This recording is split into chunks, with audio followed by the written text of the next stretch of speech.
Auxiliary ভার্বের পর not বসাবো, কিন্তু যখন সেই অক্সিলারি ভার্বটাই মেইন ভার্ব হিসাবে বাক্যের ভিতর ব্যবহৃত হবে সেক্ষেত্রে আমরা ওই মেইন ভার্বের পর নট বসাতে পারবো না। সেজন্য আমাদেরকে আর একটি অক্সিলারি ভার্ব আনতে হবে। সেটা যদি সিম্পল প্রেজেন্টে হয় তাহলে আমরা ডু নট ডাজ নট আনবো, সেটা যদি সিম্পল ফাস্টে হয় তাহলে আমরা ডিড নট আনবো। দেখুন আজকে যে গুরুত্বপূর্ণ বিষয়টা নিয়ে আলোচনা করতে যাচ্ছি, নো আই হ্যাভেন্ট ফিনিশড, দুইটা সেন্টেন্স দেখতে পাচ্ছি। তো দুইটা সেন্টেন্সে এখানে হ্যাভেন্ট ফিনিশড আছে, এই বাক্যটা ঠিক আছে কিনা? আচ্ছা, আমরা জানি প্রথমে সাবজেক্ট নেগেটিভ করতে গেলে হ্যাভেন্ট, হ্যাজেন্ট, V3 ভার্বের past participle, extension object, extension এই এটসেট্রা। বাট পরের বাক্যটাতে আসি, I am so sorry I haven't a pen. এই বাক্যটা কি ঠিক আছে? আসলে এই বাক্যটা ইনকারেক্ট বাক্য। তাহলে কি হলো এখানে ইনকারেক্ট কেমনে হলো?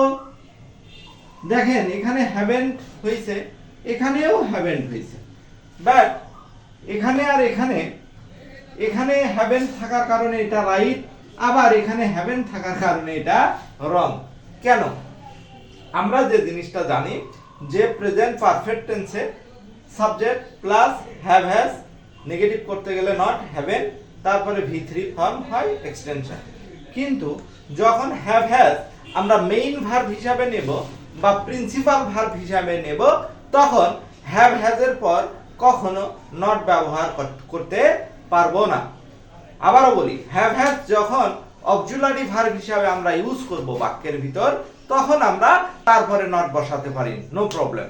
বাট হ্যাভ হ্যাজ যখন মেইন ভার্ব অথবা প্রিন্সিপাল ভার্ব হিসাবে ব্যবহৃত হবে, তখন সেখানে হ্যাভ হ্যাজ এর পর আমরা নেগেটিভ ফর্ম নট বসাতে পারবো না। আমার কাছে কলম নাই, আমার কাছে কলম নাই, তাহলে এখানে হ্যাভটা মেইন ভার্ব হিসাবে বসেছে, অর্থাৎ হ্যাভের পর V3 নাই। V3 যখন না যেহেতু নাই সেহেতু হ্যাভ এখানে মেইন ভার্ব, আর মেইন ভার্বের পর নট বসানো যাবে না। এই বাক্যটা সিম্পল প্রেজেন্ট টেন্সে আছে। সিম্পল প্রেজেন্ট টেন্সে আমরা কি করতে পারি? আই এর সাথে ডু নট বসাতে পারি। I don't have a pen, I don't have a pen, আমার কাছে কোনো কলম নাই।